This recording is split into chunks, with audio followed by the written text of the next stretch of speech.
रखते हुए आइए पहले ब्रेकआउट ट्रेडिंग की पॉजिटिव्स और शॉर्टकमिंग्स पर चर्चा करें। मैं इसके प्रोज और कॉन्स के बारे में डिस्कशन करूंगा। सबसे पहले ब्रेकआउट ट्रेडिंग के बेनिफिट्स के बारे में बात करते हैं। Number 1, breakout trades limited risk के साथ आते हैं, जिसका अर्थ है कि कई इंस्टेंसेस में ब्रेकआउट ट्रेड्स एक कंसोलिडेटिंग मार्केट फेज के दौरान होते हैं। इसलिए इनिशियल स्टॉप लॉस जो हम अपने ट्रेडों के लिए रखते हैं वो पैटर्न के कंप्रेशन या मार्केट एंट्री के लिए उपयोग की जाने वाली प्राइस रेंज के अनुसार रिलेटिवली स्मॉल होगा।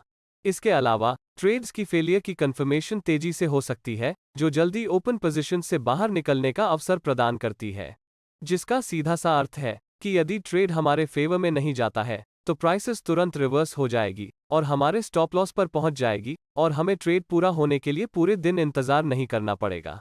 और ब्रेकआउट ट्रेड से जुड़े रिवॉर्ड टू रिस्क भी बहुत बेहतर है, ताकि आप अपने स्टॉप लॉस को उसी के अनुसार कंट्रोल कर सकें। दूसरा फायदा यह है कि प्राइस मोमेंटम आपके फेवर में है। यदि कोई ब्रेकआउट ट्रेड सक्सेसफुल होता है तो बड़ा लाभ संभव है, तो एक मजबूत ट्रेंड पर जल्दी एंट्री करना एक प्रॉफिटेबल सिचुएशन साबित हो सकती है। तीसरा फायदा ट्रेड मैनेजमेंट है, जिसका अर्थ है कि मार्केट में एंट्री और एग्जिट्स आमतौर पर प्रीडिफाइंड होते हैं। ट्रेड से पहले ही स्टॉप लॉस और प्रॉफिट टारगेट्स की पहचान की जा रही है, जिससे हमारा एकमात्र काम स्टॉप लॉस और टारगेट रखना है और उनमें से किसी एक के हिट होने की प्रतीक्षा करना है। अब बात करते हैं डिसएडवांटेजेस की। नंबर 1, फॉल्स ब्रेकआउट्स है। False breakouts breakout trading approach का एक अनअवॉइडेबल हिस्सा है। इससे कोई फर्क नहीं पड़ता कि ब्रेकआउट की पहचान करने में उपयोग की जाने वाली प्रोसीजर कितनी अच्छी है या मार्केट को क्वांटिफाई करने में आपका सिस्टम कितना अच्छा है। कई मामलों में एक सिग्नल रिलायबल प्रतीत हो सकता है, लेकिन इसमें मार्केट पार्टिसिपेंट्स की इंटेंडेड पार्टिसिपेशन की कमी होगी, जो ब्रेकआउट की सफलता के लिए एक आवश्यक फैक्टर है। दूसरा ड्रॉबैक अपॉर्चुनिटी कॉस्ट से जुड़ा है। ऑप्टिमल ब्रेकआउट ट्रेडिंग सेटअप्स बार बार नहीं होते हैं, इसलिए ब्रेकआउट सेटअप्स की खोज करना अक्सर मार्केट में अन्य अवसरों का पीछा करने के बजाय एक ट्रेडर को साइडलाइंस पर छोड़ सकता है, या सरल शब्दों में ब्रेकआउट ट्रेड्स की संख्या कम होती है या इसका पता लगाना कठिन होता है। विभिन्न ब्रेकआउट ट्रेडिंग टेक्निक्स पर चर्चा करने से पहले यह समझना हमेशा बेहतर होता है कि ब्रेकआउट्स का ट्रेडिंग कैसे न करें। आइए बात करते हैं कि आपको ब्रेकआउट ट्रेडिंग से कब बचना चाहिए। सबसे पहले आपको किसी ट्रेंड के अगेंस्ट ब्रेकआउट्स का ट्रेडिंग नहीं करना चाहिए। ट्रेंड के खिलाफ ट्रेडिंग करना काफी इरैशनल बात है और आपको ऐसा करने की आवश्यकता नहीं है। हमने फेमस कोट सुनी है, a trend is your friend until it bends. तो देखते हैं कि ट्रेंड के साथ ट्रेडिंग करना आपको इसके खिलाफ जाने की तुलना में अधिक फेवरेबल पोजीशन में क्यों रखता है। जब ट्रेंड के साथ या ट्रेंड की डायरेक्शन में चलते हैं तो हमें जो प्राइस मूव्स मिलती है वह बहुत अधिक मजबूत होती है और ट्रेंड के खिलाफ ट्रेड करते समय के प्राइस मूव्स की तुलना में लॉन्गर पीरियड्स तक चलती है। उदाहरण के लिए उन बुल ट्रेडर्स को देखें जिन्होंने एक बेरिश मार्केट में लॉन्ग पोजीशन ली है। इन अप मूव्स को देखें जो ट्रेंड के अगेंस्ट ट्रेड करने के परिणामस्वरूप हुई है। ये अप मूव्स शार्प हैं, लेकिन बहुत लिमिटेड हैं। कैंडलस्टिक्स के आकार से आप देख सकते हैं कि बुल्स की ताकत बेयर्स की तुलना में बहुत कमजोर है। यदि आप ट्रेंड के अगेंस्ट ट्रेड करना चाह रहे हैं तो आप देख सकते हैं कि प्राइस मूव्स में वास्तव में बहुत अधिक ताकत नहीं है या प्राइस मूव्स बहुत कमजोर है। बदले में इसका मतलब है कि इन ट्रेड्स से होने वाले गेन्स काफी लिमिटेड हैं, क्योंकि आप ट्रेंड के खिलाफ ट्रेड कर रहे हैं। इसी तरह यदि आप ब्रेकआउट का ट्रेड करना चाहते हैं तो मैं आपको स्ट्रॉन्ग सजेशन दूंगा कि ट्रेंड के अगेंस्ट ट्रेडिंग न करें। और मान लीजिए कि आप ट्रेंड के अगेंस्ट एक ब्रेकआउट ट्रेड करना चाहते हैं, मैं कहूंगा कि संभावना है कि ये ब्रेकआउट वास्तव में बहुत दूर जाने वाला नहीं है, क्योंकि आखिरकार आप ट्रेंड के खिलाफ ट्रेड कर रहे हैं। क्या होने की संभावना है कि भले ही ये ब्रेकआउट हो जाए, लेकिन ज्यादा ऊपर नहीं जाएगा। यह अंततः नीचे गिर जाएगा, जिससे आपको फॉल्स ब्रेकआउट मिलेगा। इसलिए आपको ट्रेंड के अगेंस्ट ट्रेड करने के बारे में जागरूक होना होगा, चाहे आप ब्रेकआउट्स, पुलबैक्स या जो भी एंट्री तकनीक आप उपयोग कर रहे हो। यह आमतौर पर ट्रेडिंग के लिए फेवरेबल सिचुएशन नहीं है। चलो आगे बढ़ते हैं। जब कीमत मार्केट स्ट्रक्चर से दूर हो तो आप ब्रेकआउट्स का ट्रेडिंग नहीं करना चाहते। हमने इस प्राइस एक्शन कोर्स की दूसरी एपिसोड में मार्केट स्ट्रक्चर्स के बारे में बात की है। सबसे महत्वपूर्ण बात जो मुझे आपको बतानी है वह यह है कि आप जो भी मार्केट्स देख रहे हैं, चाहे वह बुलिश हो या बेरिश हो, किसी भी टाइम फ्रेम में, चाहे वो स्विंग या इंट्राडे टाइम फ्रेम हो, जिन प्रिंसिपल्स पर हम चर्चा कर रहे हैं वे अनिवार्य रूप से सभी सिचुएशंस के लिए इक्वल हैं और सभी पर समान रूप से अप्लाई होता है। चाहे वो 4 घंटे की टाइम फ्रेम हो, डेली, वीकली या आवरली टाइम फ्रेम हो, यह उन सभी पर समान रूप से अप्लाई होती है। अभी हम जो देख रहे हैं वो एक बहुत अच्छा अप ट्रेंड है। इस समय आप देखते हैं कि प्राइस एक ऐसे पॉइंट पर ट्रेड कर रही है जो स्ट्रक्चर से बहुत हाई है, और कुछ फोमो ट्रेडर्स इस चार्ट को देखेंगे और एक लॉन्ग पोजीशन लेने का फैसला करेंगे इससे पहले कि कीमत उनके बिना और ऊपर ट्रेड करे। इसलिए वे एक हाई प्राइस पर लॉन्ग ट्रेड में एंटर करते हैं। लेकिन इतनी हाई प्राइसेस पर लॉन्ग जाने में क्या दिक्कत है, हम एक उदाहरण के आधार पर चर्चा करेंगे। इसके बारे में सोचो, आप अपना स्टॉप लॉस कहां लगाने जा रहे हैं? या दूसरे शब्दों में, स्टॉप लॉस लगाने के लिए आपके लिए लॉजिकल प्लेस कहां है? पॉसिबल आंसर पिछला रेजिस्टेंस लेवल है, जिसमें प्राइस गिरने पर सपोर्ट बनने की संभावना है। ये वह लेवल है जिस पर आपको अपना स्टॉप लॉस लगाने के लिए भरोसा करने की आवश्यकता है। और स्पष्ट रूप से आप स्टॉप लॉस को बिल्कुल इस लेवल पर भी नहीं रखना चाहते हैं, क्योंकि प्राइस इस लेवल पर आ सकती है और आपके स्टॉप लॉस को तुरंत हिट करने के बाद ऊपर जा सकती है। तो संभावना है आपको अपने स्टॉप लॉस को रेजिस्टेंस के नीचे कहीं रखना होगा, क्योंकि इस मामले में रिस्क के लिए कम से कम 1:1 रिवॉर्ड प्राप्त करने के लिए प्राइसेस को आपके फेवर में कम से कम उतनी ही दूरी तय करनी होगी जितनी कि आपके स्टॉप लॉस है। जैसा कि आप देख सकते हैं, एक बड़ा स्टॉप लॉस होने से आपको एक खराब रिवॉर्ड टू रिस्क मिलता है।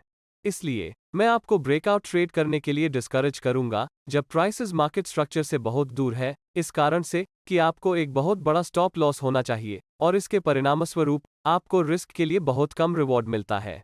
अब हम समझ गए हैं कि क्या नहीं करना है, तो हम ब्रेकआउट ट्रेडिंग की विभिन्न तकनीकों को सीखने के लिए तैयार हैं।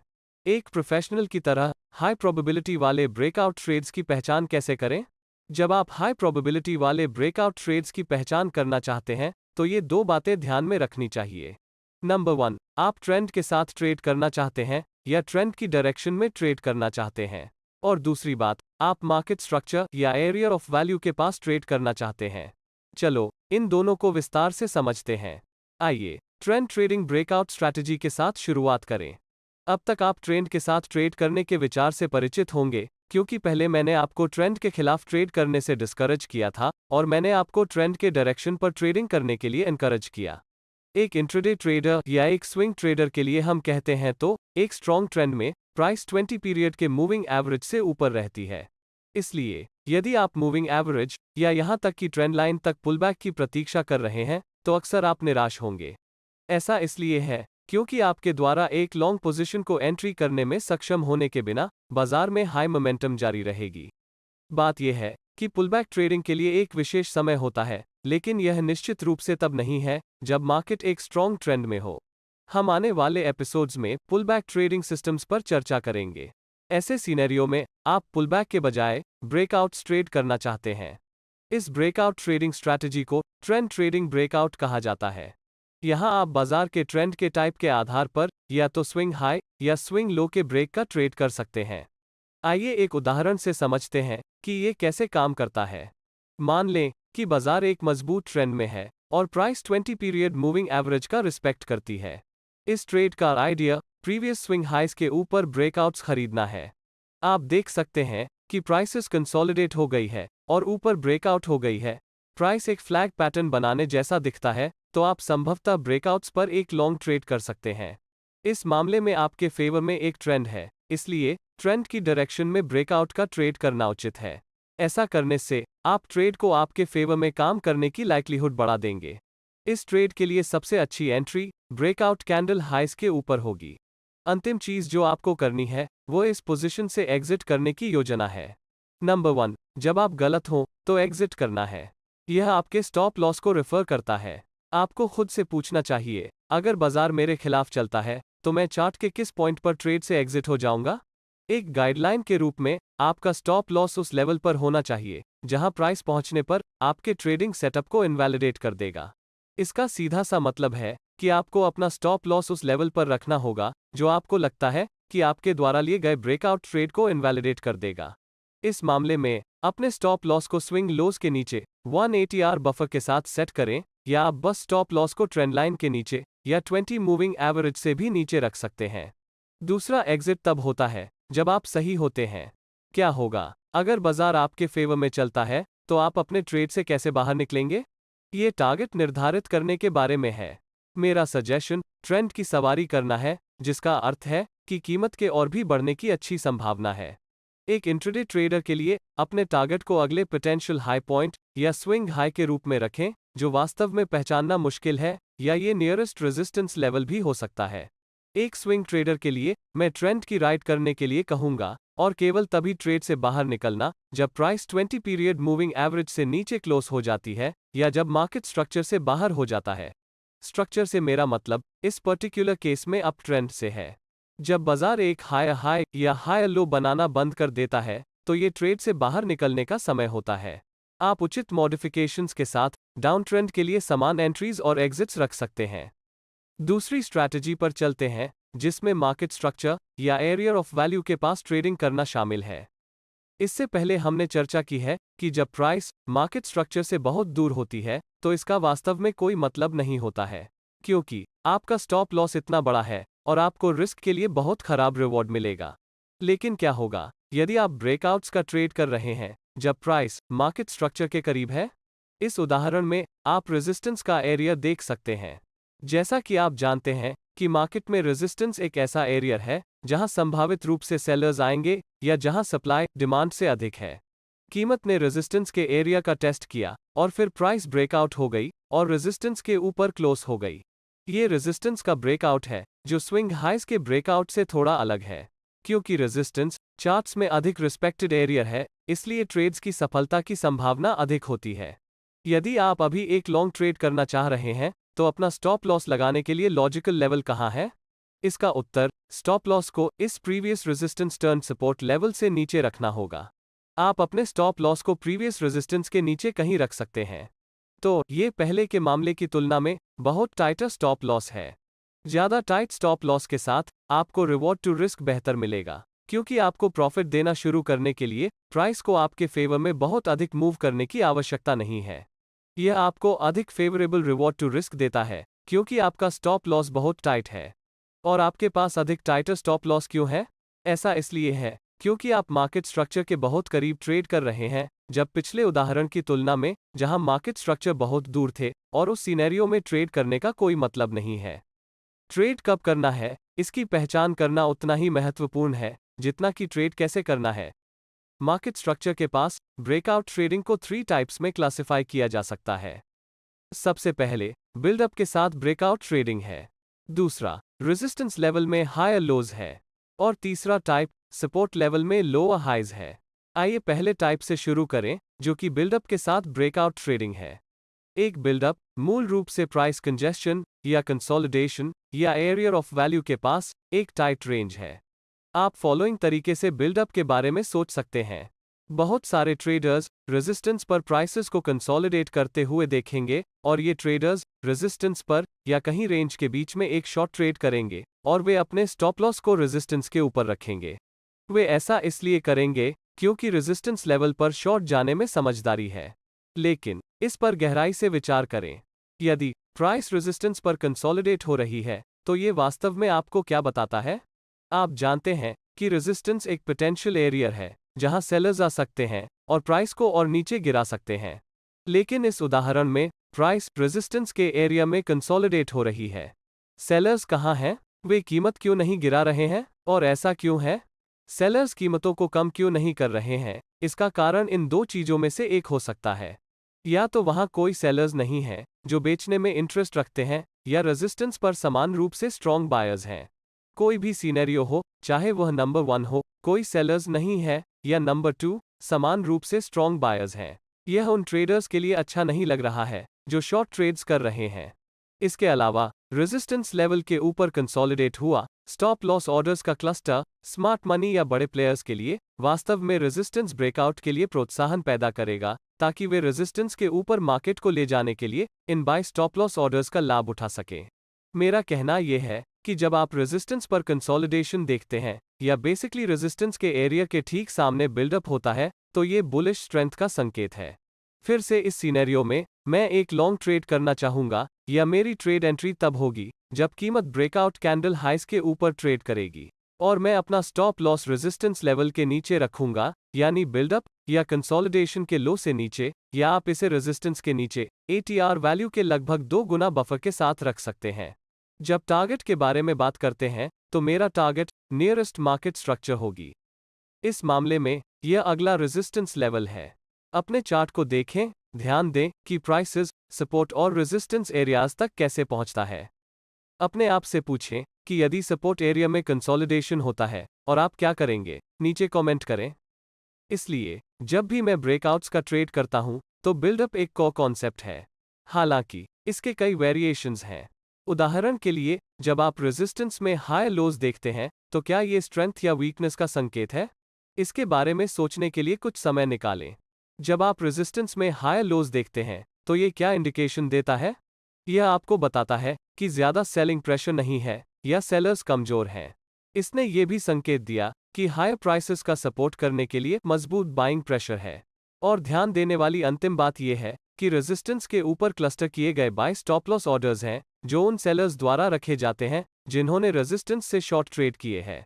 स्पष्ट रूप से ये बुलिश स्ट्रेंथ का संकेत है। अब आप इस चार्ट पैटर्न से परिचित हो सकते हैं। इसे एक असेंडिंग ट्रायंगल पैटर्न कहा जाता है। इसलिए यदि आप इस तरह का पैटर्न देखते हैं, तो इसका मतलब है कि मार्केट में अपवर्ड प्राइस मोमेंटम आ सकती है। यहां भी ठीक ऐसा ही सिचुएशन है। इस मामले में आपको लॉन्ग पोजीशंस लेनी चाहिए। Trade entry breakout candle high से ऊपर होनी चाहिए और आपका stop loss most recent high low से थोड़ा नीचे होना चाहिए। और अंत में ट्रेड के लिए आपका टारगेट नेक्स्ट नियरेस्ट रेजिस्टेंस होना चाहिए, या ये फर्स्ट हायर लो लेवल और रेजिस्टेंस लेवल के बीच की डिस्टेंस के बराबर होना चाहिए, जिसे रेजिस्टेंस लेवल से ऊपर प्रोजेक्ट करे। अब आइए एक ऐसी स्थिति पर नजर डालते हैं जहां प्राइस ब्रेकडाउन हो जाती है। हमने पहले जो सीखा है, यह उसका ऑपोजिट है। जब भी आप सपोर्ट लेवल में लोअर हाइज देखते हैं, तो यह आपको 3 चीजें बताता है। नंबर 1, बाइंग का कोई प्रेशर नहीं है या बायर्स कमजोर हैं। नंबर 2, सेलिंग का जबरदस्त दबाव प्राइसेस को और भी नीचे धकेल रहा है। और number 3, sell stop loss orders को सपोर्ट के नीचे क्लस्टर किया जाता है, जो उन बायर्स द्वारा रखे जाते हैं जिन्होंने सपोर्ट लेवल से लॉन्ग एंट्री ली थी। जाहिर तौर पर यह खरीदारी में कमजोरी का इंडिकेशन है। आप इस चार्ट पैटर्न से परिचित हो सकते हैं। इसे डिसेंडिंग ट्रायंगल पैटर्न कहा जाता है। यदि आप ऐसा पैटर्न देखते हैं, तो इसका मतलब है कि बाजार नीचे की ओर ब्रेकआउट हो सकता है। इस मामले में हमें ब्रेकआउट कैंडल के लो लेवल के नीचे एक शॉर्ट ट्रेड में एंटर करना चाहिए जब ब्रेकआउट कैंडल सपोर्ट लेवल के नीचे क्लोज हो जाता है। स्टॉप लॉस को रीसेंट लो हाई से ऊपर रखा जा सकता है, या इसे सपोर्ट लेवल से ऊपर 2 ATR बफर के साथ रखा जा सकता है। और अंत में टारगेट्स के बारे में बात करते हैं। इस मामले में टारगेट अगला सपोर्ट लेवल होना चाहिए, या ये फर्स्ट लोअर हाई लेवल और सपोर्ट लेवल के बीच की डिस्टेंस के बराबर होना चाहिए, जिसे सपोर्ट लेवल से नीचे प्रोजेक्ट करे। आगे बढ़ते हुए अब एक हाईली प्रॉफिटेबल ट्रेडिंग सिनेरियो पर नजर डालते हैं। होने वाले एक्सप्लोसिव ब्रेकआउट ट्रेड्स की पहचान कैसे करें? बात यह है कि मार्केट्स हमेशा बदलता रहता है। ये एक रेंज से एक ट्रेंड की ओर और एक ट्रेंड से एक रेंज तक चलता है। और मार्केट जितनी अधिक देर तक एक रेंज में रहता है, उतनी ही एक्सप्लोसिव तरीके से वह टूटता है। लेकिन क्या ये सच है? ये सच है, क्योंकि बाजार जितने लंबे समय तक एक रेंज में रहता है, मार्केट में उतने ही अधिक ऑर्डर्स दिए जाते हैं। बुलिश ट्रेडर्स ब्रेकआउट पकड़ने की उम्मीद में रेजिस्टेंस के ऊपर बाय ऑर्डर्स देंगे। इसी तरह बेरिश ट्रेडर्स रेजिस्टेंस पर शॉर्ट ट्रेड्स करेंगे और वे रेजिस्टेंस के ऊपर अपना बाय स्टॉप लॉस ऑर्डर्स देंगे। जैसे जैसे समय बीतता जाएगा, आपको रेजिस्टेंस लेवल के ऊपर भारी क्वांटिटीज में बाय ऑर्डर्स मिलेंगे। किसी मौके पर अगर प्राइस रेजिस्टेंस से बाहर ब्रेकआउट होने में सफल हो जाता है, तो ये बाय ऑर्डर्स के इन सभी क्लस्टर्स को ट्रिगर करेगा, जो मजबूत बाइंग प्रेशर को प्रेरित करेगा और बाजार को ऊपर ले जाएगा। इसलिए यदि आप हाई प्रॉफिटेबिलिटी वाले एक्सप्लोसिव ब्रेकआउट ट्रेड्स की पहचान करना चाहते हैं, तो आपको मार्केट्स के लंबे समय तक एक रेंज के भीतर रहने पर पूरा ध्यान देना होगा, क्योंकि प्राइस एक रेंज में जितना अधिक समय तक रहता है, उतना ही एक्सप्लोसिव ब्रेकआउट होता है और हम अधिक लाभदायक बनते हैं।